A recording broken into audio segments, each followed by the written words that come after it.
being 7 o'clock. All this technology is very difficult for me. I tried to do this on my iPad. It is not working.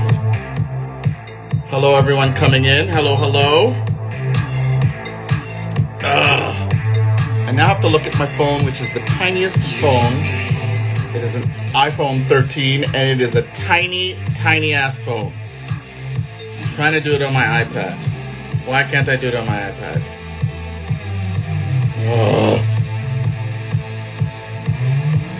Well, that's just going to be it. Hello, everyone. Hello. Welcome, welcome, welcome. I'm hoping you all can hear me. Damn it.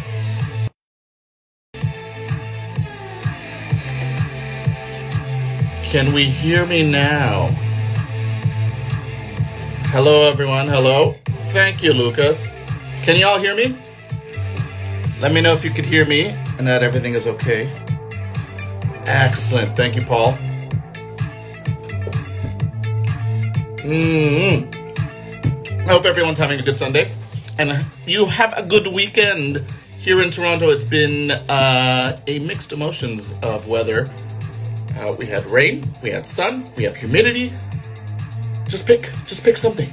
We want just one weather. We want the summer, we want shorts, and we want to enjoy the sun. Braden, I hope they show Dinis. I hope that I win. I really want. That's one thing. Anyways, welcome everyone. It's Dinis from Big Brother Canada 12.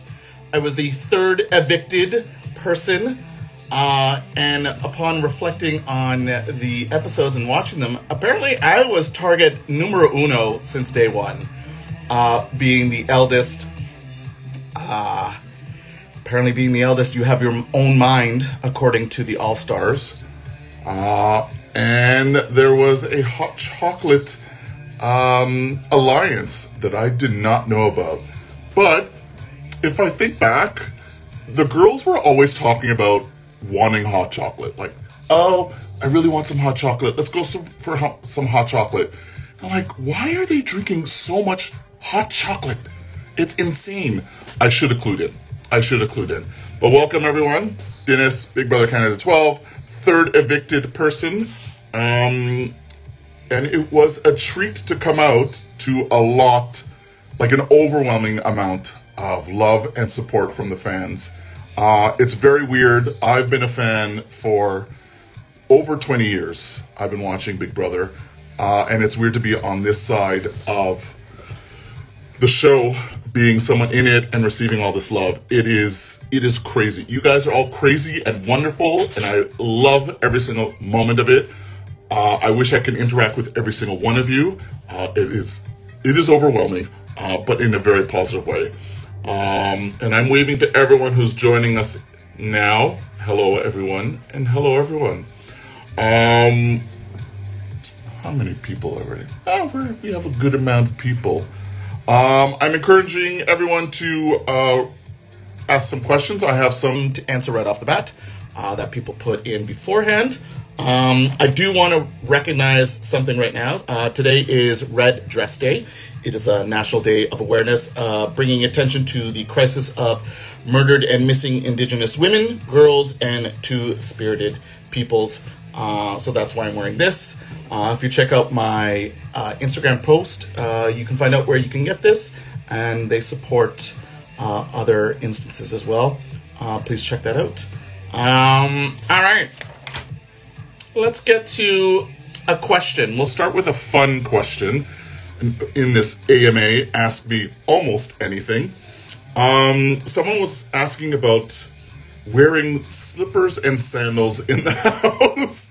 They saw that I was wearing a particular brand.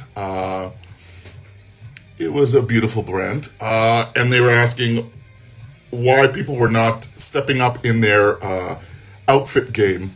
And I don't know what to say other than you become very comfortable. It's kind of like going to the cottage. You become very comfortable in that place, and you just want to wear comfy clothes. Because you are constantly on. This is the one thing that gives you comfort. For me, dressing up gave me comfort, and so that's why I was always in some sort of fit, as the kids say. I also was warned beforehand going into the house by my partner that being a queer person, I have to represent fashion, and I better not go in there looking like a shlomo. And so I had to bring the looks, and I think I did. I think I brought the looks to the show. It was something to do, honestly. In the times, there was so much downtime. Someone was asking, what did you guys do between the time during comps? There's a lot of downtime, so there's a lot of folding and refolding of clothes and looking at your clothes. But that also gave you an opportunity to be in the bedrooms where people would come in and out and have discussions, very quick discussions like, hey, should we talk later? Hey, what information did you get today? I know Vivek and I did a lot of conversing while we were folding clothes or prepping our beds. We would quickly say, okay, this is the information that I have, and these are the things that we have to go do today. We need to speak to Kayla. We need to speak to Donna. I'm iffy about Spicy V right now. Maybe one of us should talk to her. And so that was an opportunity. That's what we did in the downtime. Downtime, there's so much of it. That's the time to speak to each other in the game, to build those relationships. It may be difficult. I found it difficult to talk to people. Now I know why, because there were alliances already formed. But that is the time to go speak to everyone. Take them aside, go for a walk, do whatever. Just pull people aside and bond with them, create connections. For me, creating a connection will lead to, do I want to work with you? And then eventually create an alliance. I feel like I may have taken a bit too much time doing that because everything was, the pace is quickened because of the All-Stars that were there. I'm just looking at who asked what. All right. So that was downtime, and that was the outfits. I can only speak on behalf of myself. My outfits were great. My slippers were good. And there were some slippers that were fine. I don't know what else to answer that. Without throwing them under the bus. And we'll leave it at that. To each his own fashion. But there were some slippers that I did not get. They were huge. They're like foamy slippers. Oh, I like this one. Did they give you prompts in the DRs or ask you questions? I will say this is a reality show. This is how much I can say. This is a reality show. It is a show that's produced, but this is reality. This is us. Maybe some of us talk too long. I'm long-winded, and we needed a shorter sentence to describe what was going on, but we are not given prompts. This is us. This is the way we talk. Some people are more aware that they're on TV than others. Specifically, people who've had experience playing this game before. And those people know that when they're on TV, they can act a certain character. For the newbies, we were just understanding all of it. But nothing is scripted. Nothing. It is all very real. There are instances that I wish I could tell you guys where it shows how live and real the things are. No, that is us. Nothing is scripted. It is a reality show. I have another question here. And sort of two questions, but I'm going to combine them. And they're talking about smoking weed in the house and napping. People talking about napping. And I'm going to answer the two because they're similar. Why can't we smoke weed in the house? And why can't you nap? How boring of a show would that be? You're getting stoned, you're just chilling out. Do you just want to watch people chilling out, not really talking much? And the same thing goes for napping. That would not make an interesting show whatsoever if we're napping during the day. Unfortunately, we lost feeds, so we only get the digital dailies, which curate, I'm assuming, the day's events. No one wants to see people sleeping. That is boring. That is not fun reality show.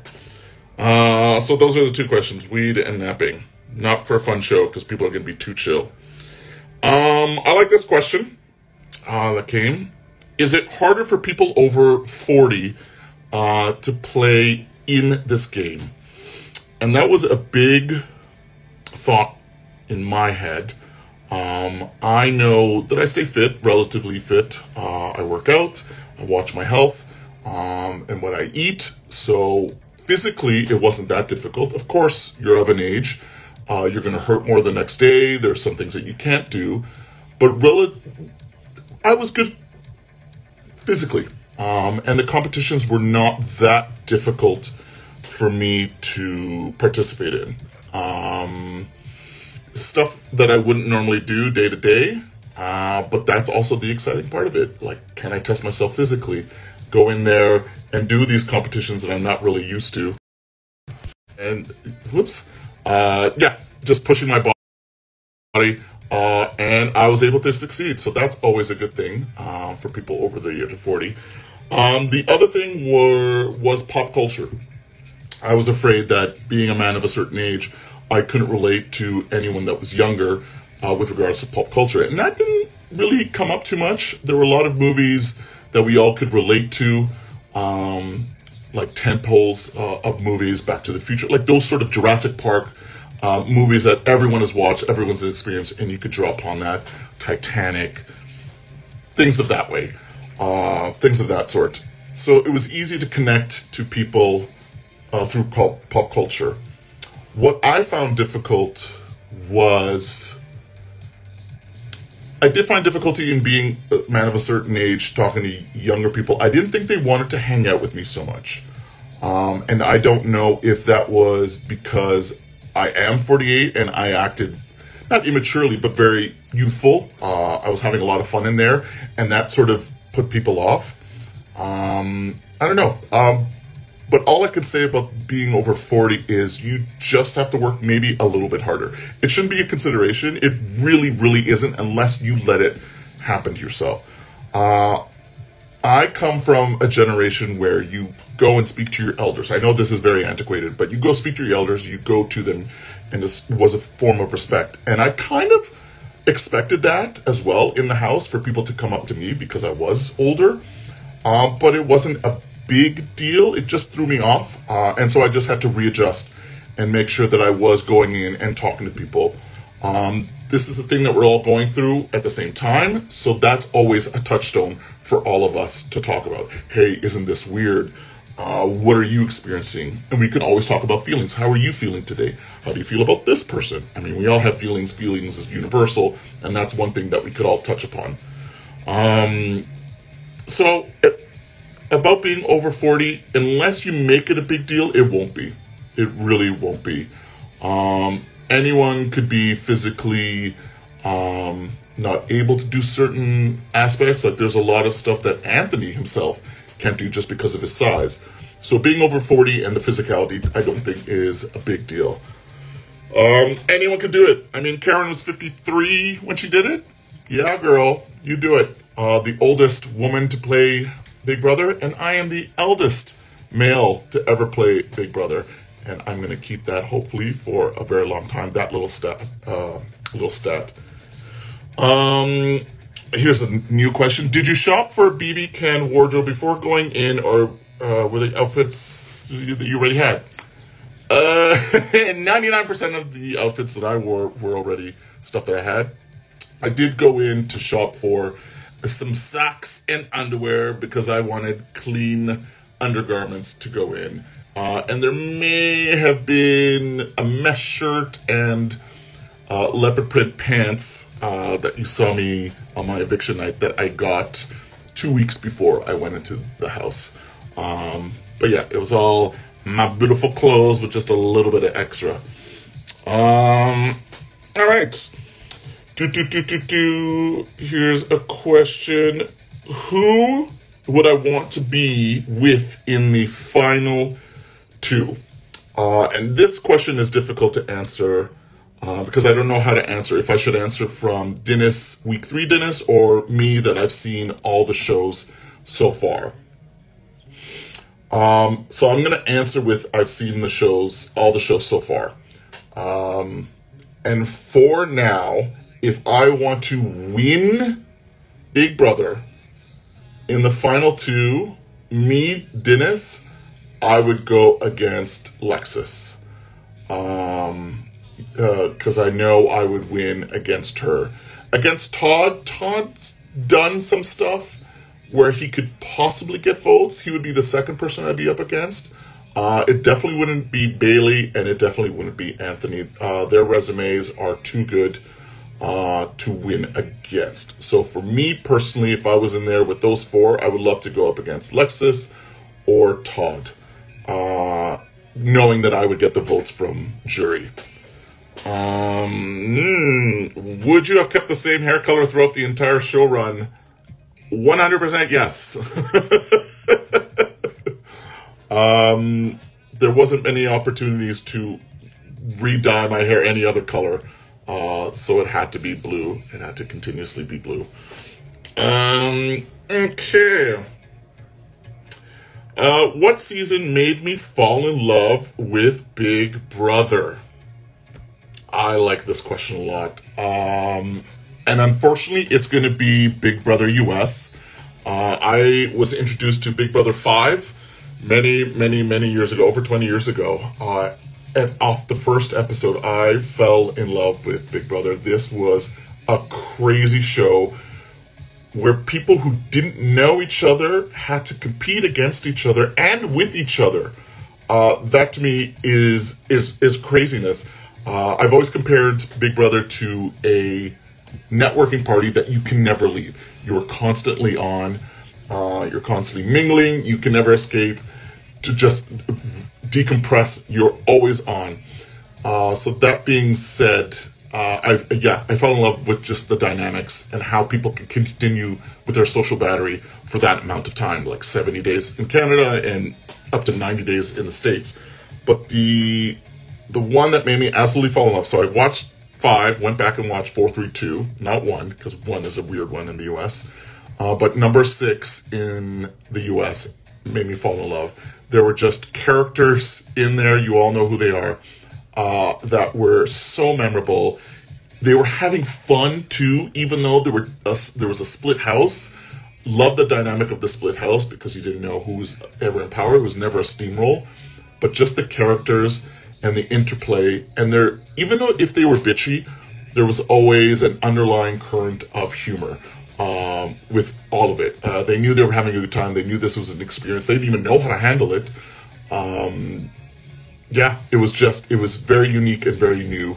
So 6 made me fall in love with the US version. And I have to say, number one holds a place in my heart for Big Brother Canada, just because it itself was new and trying to find a voice of its own.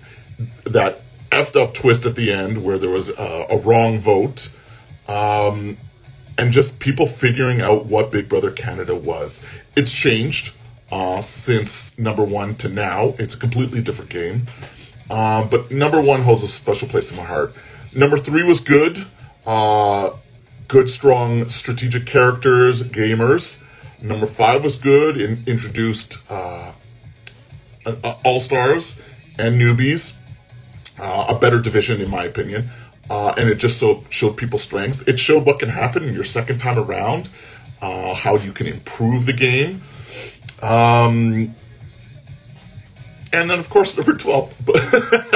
But yeah, I would say number 6 made me fall in love.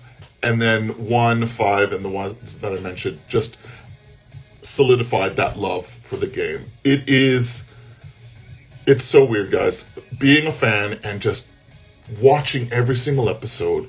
I tried watching the live feeds. It just took up so much of my time. So I would listen to podcasts that would summarize the day's events.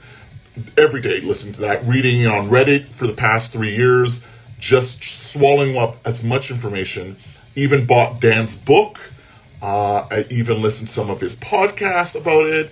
Listen to Kevin and what he read before he went in. Kevin Jacobs. Love. Like, I just devoured this show. I hope you all got that sense from me that I am a huge fan. That his time was unfortunately cut too short. Hopefully I come back as an all-star or a returnee or a second chancer. That actually would be awesome if there was a second chance season with everyone from season 8, or most people from season 8. That would be amazing. It would be ruthless. I'm telling you now, if I went back in the house, it would not be the same. It would be a ruthless Dinis. Maybe a little bit more lying. But I'm telling you, I would own all my lies. I would own all my game moves. I think that is an important thing.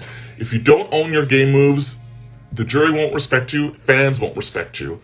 I'm not going to name names, but there are some players who are not owning what they're doing. And if they did that, it would just put them over the edge that much. That would really solidify the fact that they're great gamers.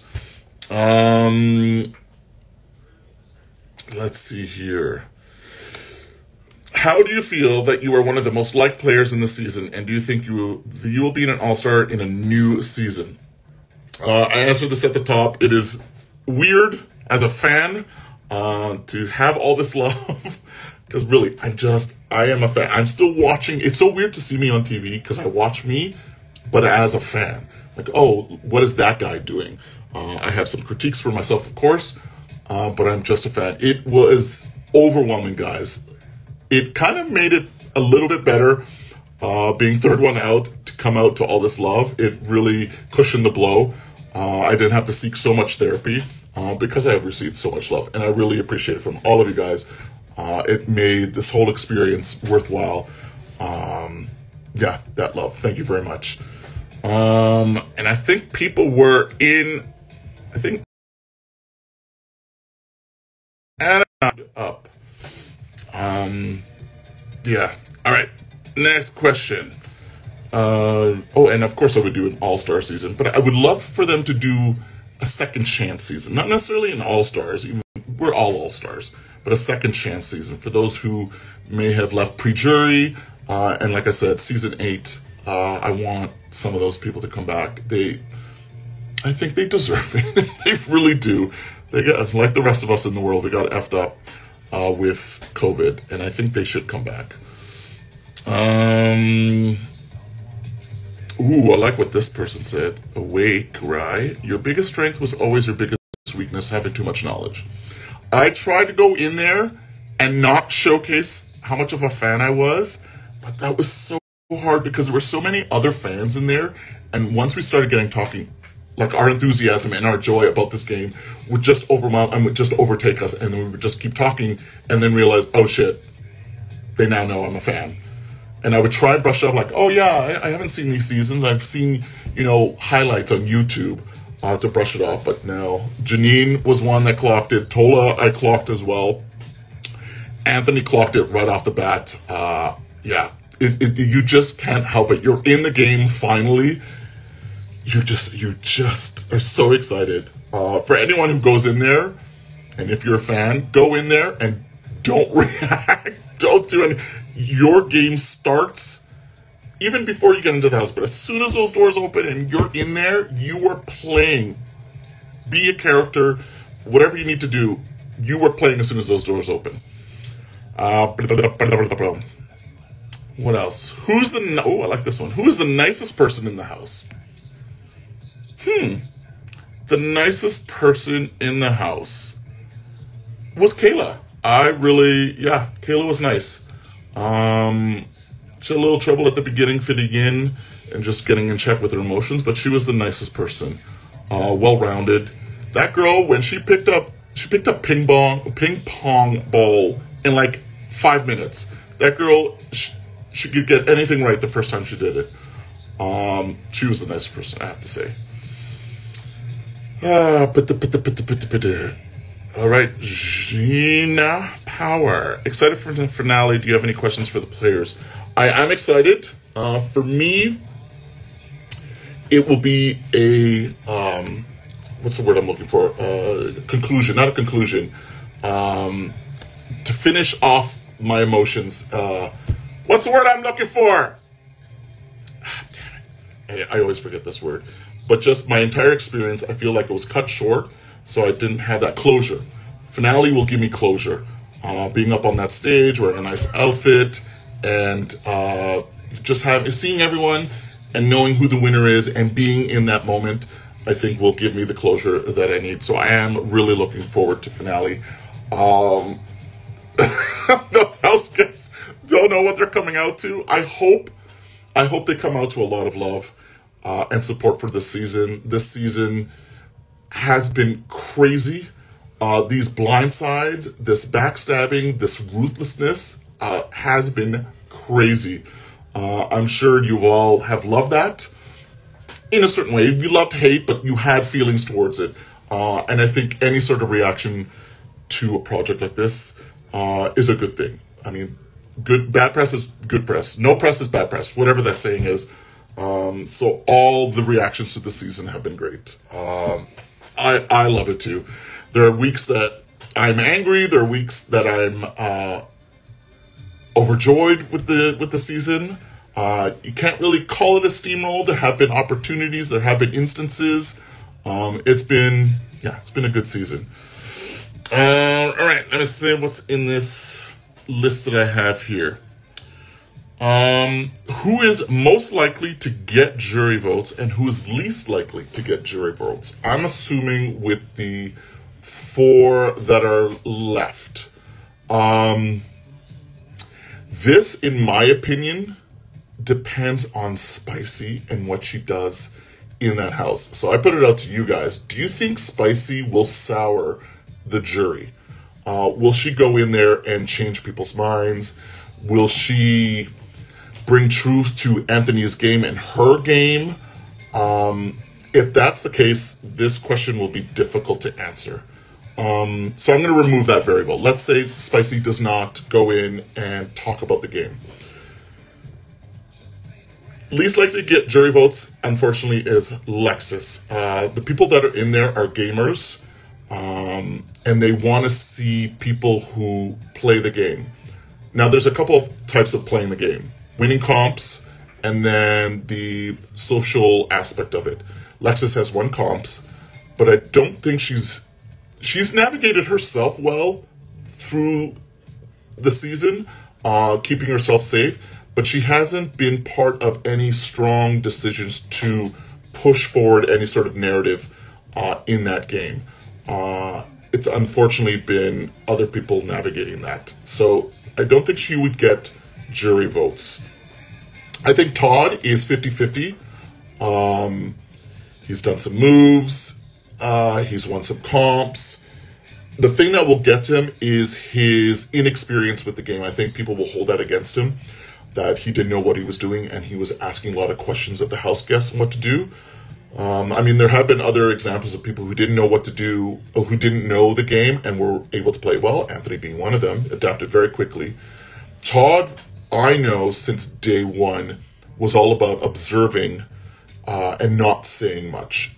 Even with me, we felt safe with each other. He wouldn't say certain things because he didn't feel overall safe in the house. So that might ding him with the jury. So that's that. So Lexus least, Todd next, and then this is difficult, guys. Between Bailey and Anthony. All right, we'll do this one first. Bailey is easier. She has an incredible story. If I'm thinking like Survivor and story, she has an incredible story. She was targeted. She was in danger.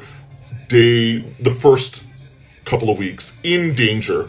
We saw her get a little chaotic emotionally, but she has navigated so well. I feel she's been on the bottom of all the alliances or any sort of duo or tier. She's been at the bottom, but she's clawed her way through, and not necessarily winning comps because she hasn't won that many comps, just being in people's ear. She would see Anthony and Spicy talking in a room. She would be in that room making sure she was involved. She was constantly involved. I respect that so much. It's something I wish I did more. She was always aware of who was moving.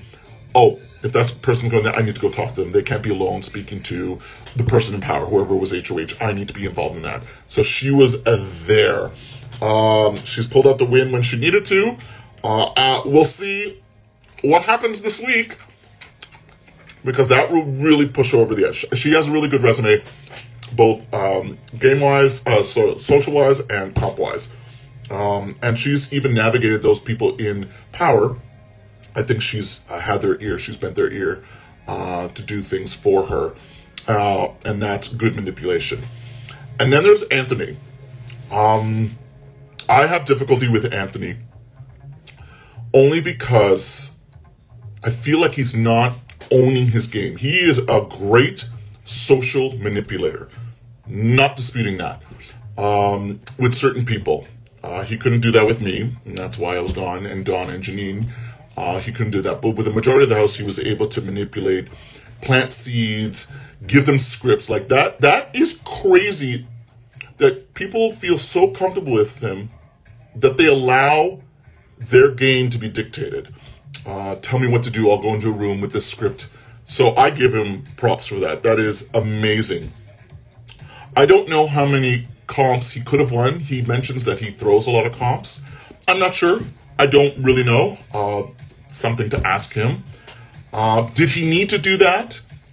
No, he didn't need to do that. Why? Because he had Spicy and her crew doing it, in my opinion. Spicy was doing a lot of the heavy lifting for Anthony. His social game, perfect. His comps and the weapons that he needed to win those comps, he didn't have. He got that through Spicy. I compare it to his season where he had a crew around him and they all had their tasks to do and they all won comps and he didn't really need to. That, the roles of 3 people in the Pretty Boys was given to Spicy, who then deferred it out to other people. Is that a form of manipulation? Don't know. Did he take advantage of that? 100%. And he recognized that, and he was able to do it. The fact that he could see that, I have to give him props. Now, just saying that, will he get jury votes? I think he will get half of the jury votes. I think there might be people that are bitter because he's not owning these moves. He's never really stuck out his neck for those people that he said he was good with. And so that doesn't show loyalty to those people in the jury. If he stuck out his neck just a little bit, I think people would be more than happy to give him votes. I think that's the only thing that's going to stop him from getting more votes. That being said, Spicy can ruin Anthony's game. I don't know what's going to happen. I don't know how angry Spicy is. The way she left, I know she's pissed. I know she's pissed because she's done so much for Anthony. I don't know if she'll sour the jury. So he's a big question mark for me. I could see him win, but the fact that Spicy has gone into that jury is dangerous for Anthony. But Bailey, and we're all agreeing here, Bailey has an incredible story. She will get the most of the votes. Anthony's the question mark. Who do I want to win out of those 4 people? Who do I want to win, and who deserves to win? Who I want to win? I want. I'm gonna cheat on this. I'm gonna say I want Bailey to win, only because she apparently lives nearby, and maybe she could take me out to dinner many, many times and drinks many, many times. You know what? No, I'm gonna stick with that.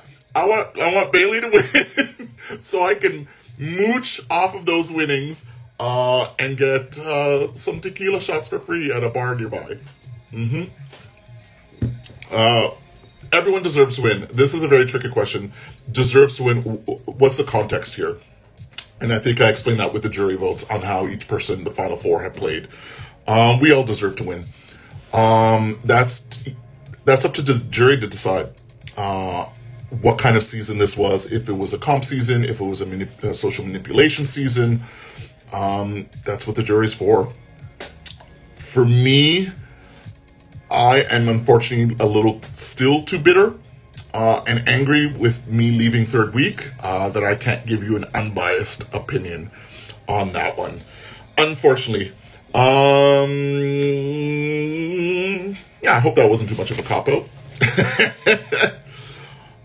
Let's move away from game for a second. Someone asked me, What's my favorite horror movie? Hold on. I saw a long question. Let's see what that question is. Who played Big Brother, whatever that means, the best in your eyes, excluding yourself, in a game that you can appreciate the most by all the house guests?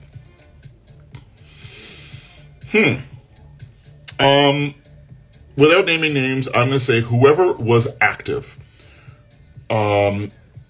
is the best player. Either active socially or active comp-wise or active just being there and being part of the conversation. I am not for people who are passive in this game. I need someone who's doing something. Even if it fails, take your shot. Whatever that means, socially manipulating, winning comps, being in conversations, even being someone's number two. As long as you're doing something. I'm not for passive gameplay. We'll leave it at that. So favorite horror movie. Besides Dinis, which better win tonight in 90 minutes. I think the show's up in 90 minutes. My favorite Christmas horror movie is Black Christmas. My partner and I watch that every year. Love that. My favorite horror movie. I like Saw. I like the gore. I mean, you can't beat Freddy and all those. Scream is its own thing. I like gore. There's also these weird ones. Nicolas Cage was in it. Enter the Void. No, Pink. I can't remember right now. Damn it. But I'm going to say Saw. I also love It Follows. That was amazing. And the soundtrack to that movie is awesome. You all should get it. It Follows was good. We're going to watch one very soon called Infected? Pardon? Mandy, that's what it was. Actually, you know what? I'm going to say this. Candyman, the original Candyman. That is haunting. That movie is amazing. That movie could take place in any way. That was a good horror movie. I like Candyman. All right. Was it hard getting any sleep in the Big Brother house? I have a problem sleeping. I like having a noise machine, a white noise machine. I'm sure most of you people do as well. So the only noise I could hear was Todd farting, because we shared a bed. And then it was Todd snoring. And then when Todd moved into Bailey's bed, because Janine had left, and Vivek came into my bed, then it was Vivek snoring. So that's what I had to hear all the time. And because I'm a man of a certain age, I had to keep going to the bathroom in the middle of the night to go pee. So sleep was hard in that house. I did like the air conditioning that was in our room, because that provided a sound or like a white noise machine, but it was so cold. I like sleeping cold. I like having a fan on. Guys, this was cold. When you saw me wearing a onesie, that red onesie for the first couple of days, because it was freezing. But we all got enough sleep. You are given the tools to get lots of sleep in there, so that you're fresh for the morning's activities, whatever those activities are. What comp did I want to do most post-eviction? This is I'm going to answer selfishly. I wanted to, the one that Goose won was the one for me. I have been studying those trophies for 3 weeks with Lexus. I knew there were 71 trophies. I knew everything about them, front to back, everything about them. So that's the one that I really wanted to play, because that I would have won HOH. And you all know what I would have done. I would have put up the All-Stars. I've actually would have put up both of them. And then deal with whoever would take themselves off the block. Statistically speaking, it wouldn't have been Anthony. It might have been Spicy. And this whole game would have been very different. If not for the betrayal. But yeah, I really wanted to answer that trophy one. I answered at home. I got 99.9% of it right. I think I failed on how many balls. I took a guess at that one. At how many balls were in a certain award. But that one I wanted to do. I kind of wanted to do the ice cream shake, trying to get close to the edge. For some reason, I've always wanted to be a bartender, and I've always wanted to slide drinks across the table, so like a customer at the other end of the table. So I fancied that. I really liked the counting the stars one. I don't know why. It's very similar to, I think, Kiefer season. He was counting rocks that were falling down, and I wanted to do that. Oh, little insider. One of the competitions, the Spotlight one, where there were temptations that people wanted to drink, or there was a massage by Rob. I think there was a shot of me just staring off into space and not paying attention to the temptation. And people have asked me, what were you doing? Were you just ignoring it, trying to concentrate? I actually was counting the seconds of that competition. Because I'm a fan, I know that question will come up. How long was the spotlight? Specifically that one, because it was all about waiting and time. So I was counting seconds, and I would count on my fingers. And I think I got up to 3 hours, just under 4 hours, just under 3 hours. I can't remember what it was, but I was counting. So your brain is always on, always gaming. It never stops. It never stops. All right. Time's it. Oh, damn. I think I'm going to be on for another 17 minutes, guys, and then I'm going to go and get ready for tonight's show. We don't know who's going to leave. Actually, I don't think we're going to see anything. I think we're going to see the awards today, which I hope Skinnis will win. I mean, come on. Skinnis was robbed.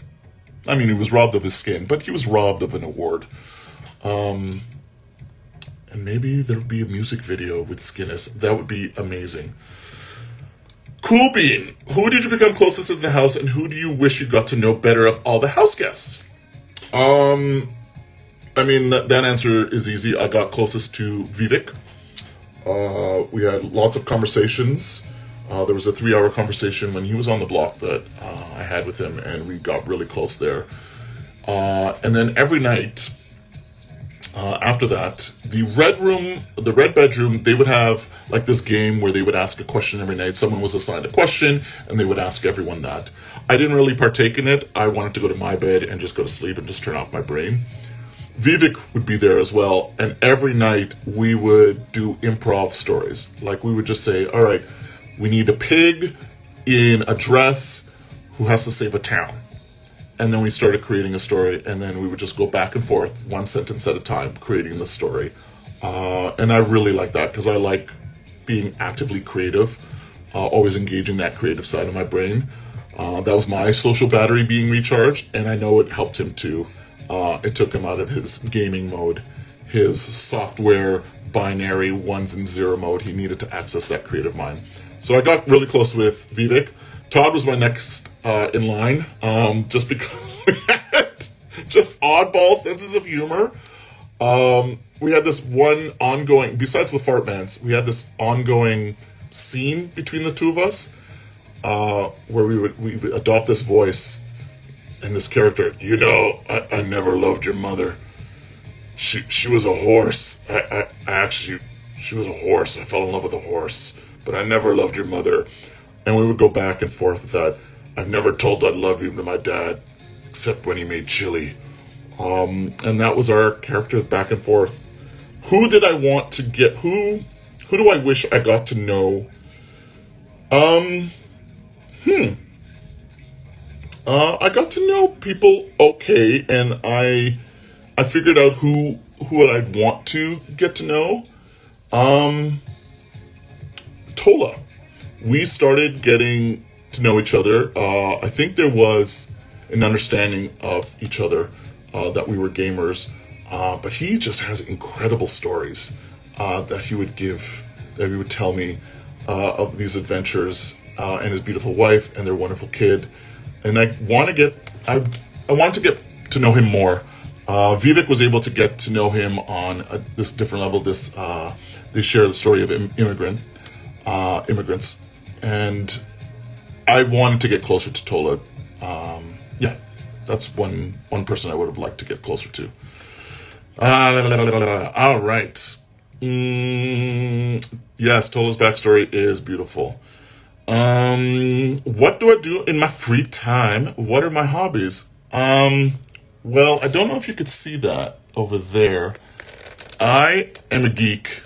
I like Transformers, maybe a little bit too much. I collect Transformers. I have over 200 Transformers.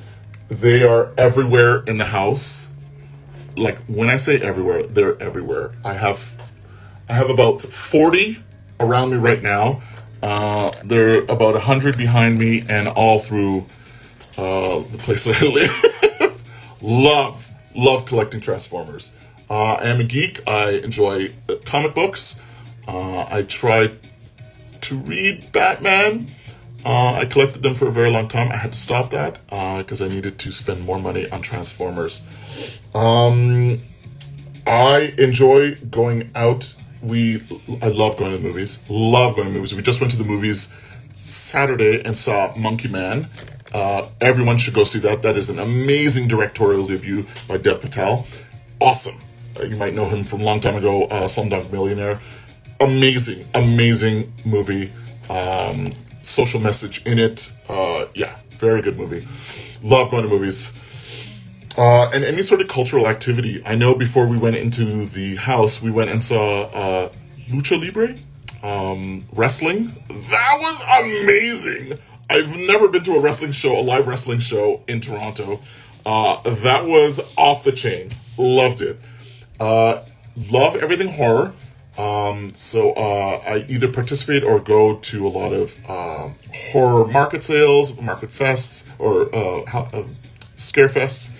And then every year, my partner and I and some friends go to Niagara Falls for Frightmare in the Falls, to that horror convention, horror con.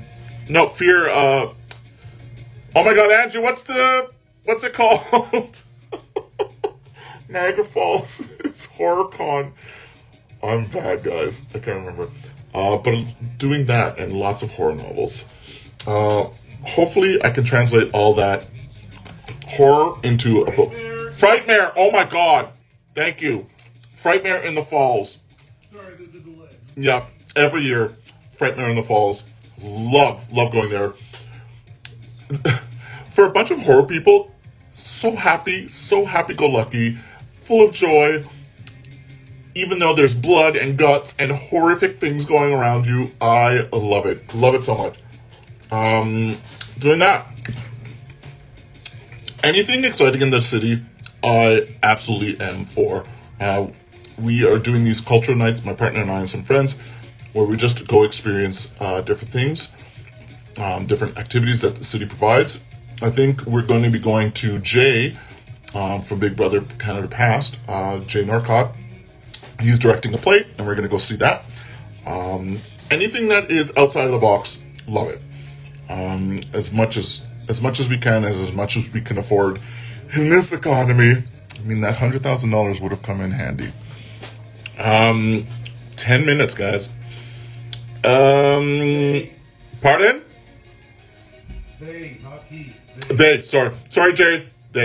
Sorry, Jay. Do I have my outfit picked out for finale? Yes, I do. It's going to be amazing. I know Donna is as well. Hers is stunning. Mwah.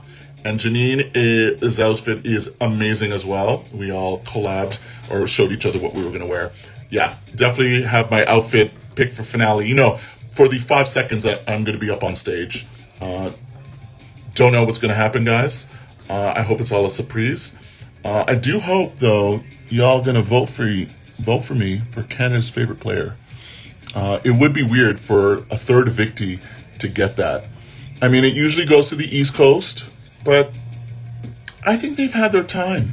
I think it's time for a person who was pre-juror to get Canada's favorite player.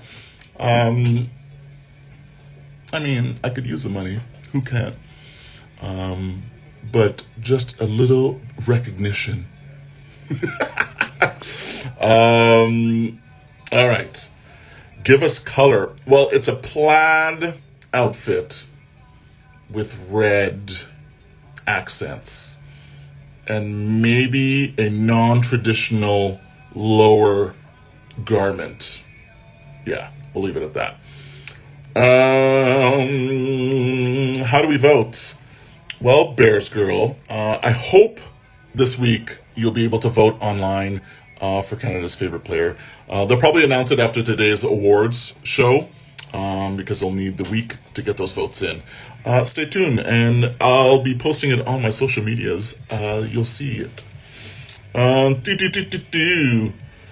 Is Pedro Pascal daddy? Yes, he is. Casting tips. Well, I don't know if you guys know this. I've been trying for 10 years.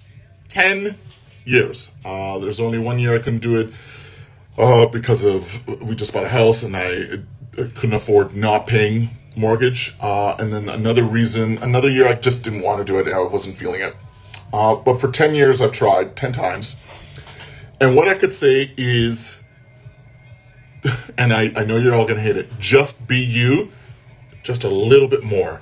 And by a little bit more, it doesn't mean you're yelling, doesn't mean you're talking quickly. You have to be authentic, you have to be you. But it's sort of like when you go to a bar and you have a couple of shots and you lose that inhibition, that's what I can say to you to be. Don't be inhibited. Go in. And that might mean you have to practice what you're saying. Not necessarily reading a script, but just be natural, but practice it. Rewatch your video. I highly suggest you record yourself, watch yourself. It's going to be hard to watch yourself.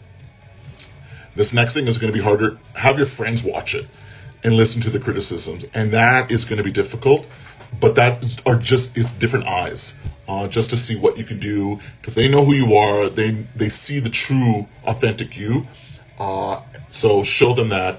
And just keep trying every year. They have to put together this cast depending on so many variables. I'm sure I was a thought in the back of their heads for so long. It just needed the right selection of people for me to fit in. When Daniel went on last year, I was like, that's me. Daniel from last year, that is me. And that's probably why I wasn't there, because there was someone already that was very similar. I say try out every freaking year. Do not give up. It took me 10 times, and I've been watching for over 20 years. Do not give up. Let it become your life and your obsession, because it was for me. And I will say this. You will know deep inside of you when it's your time. I knew this time around, it just made sense inside of me. It made sense that I was going to come on the show. Do however I did, but I knew I was going to make it on the show. But try every year. Sometimes when you get rejection, it'll be hard. Use that. Use that to improve yourself. You will make it. Believe me, you will make it. If you have that passion and you want to try out, like if you're like, I'm going to fucking do this every freaking year. You have that passion in you. They will see that passion. They want to see that passion. Do you think they'll cast someone over 50? They already have Giselle. Karen was 53. And then when I come back for a returnee season, a second chance season, maybe I'll be in my 50s. That's only 2 years away. So I just got to keep doing my sit-ups and keep taking my collagen.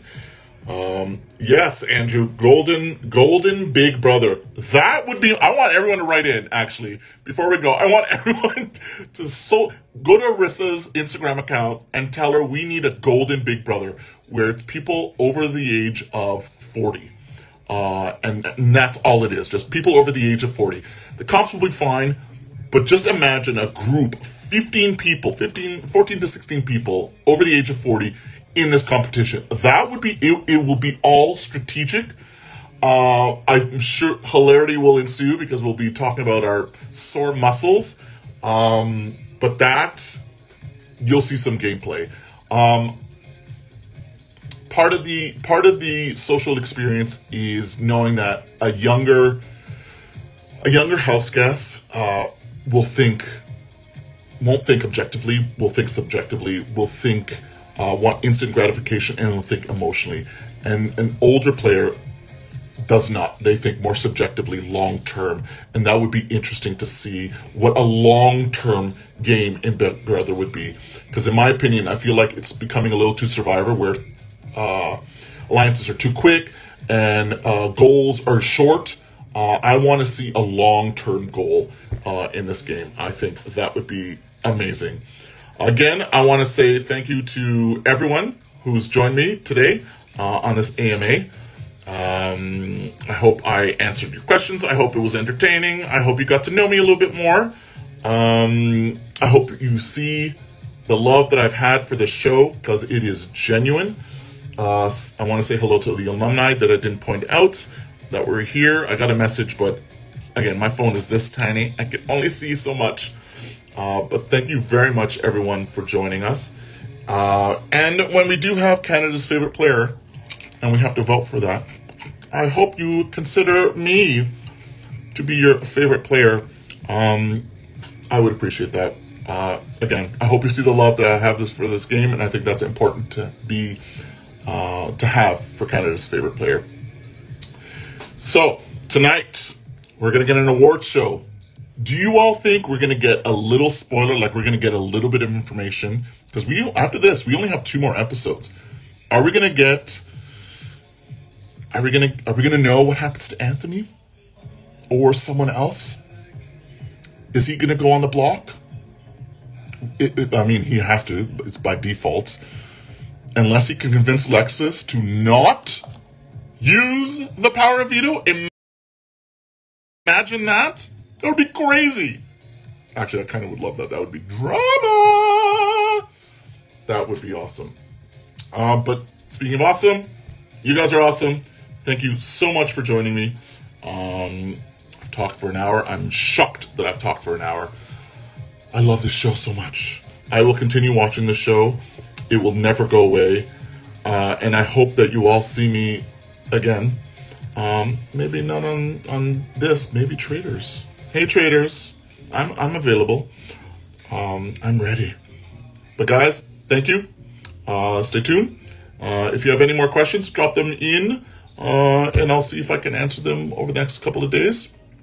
But watch this show. The Big Brother show is going to be in about an hour. And I hope you had a good one. I hope this was entertaining. And I hope you learned something. And I hope you have a good rest of your Sunday. Everyone be good. Mwah. Love you. Have a good night.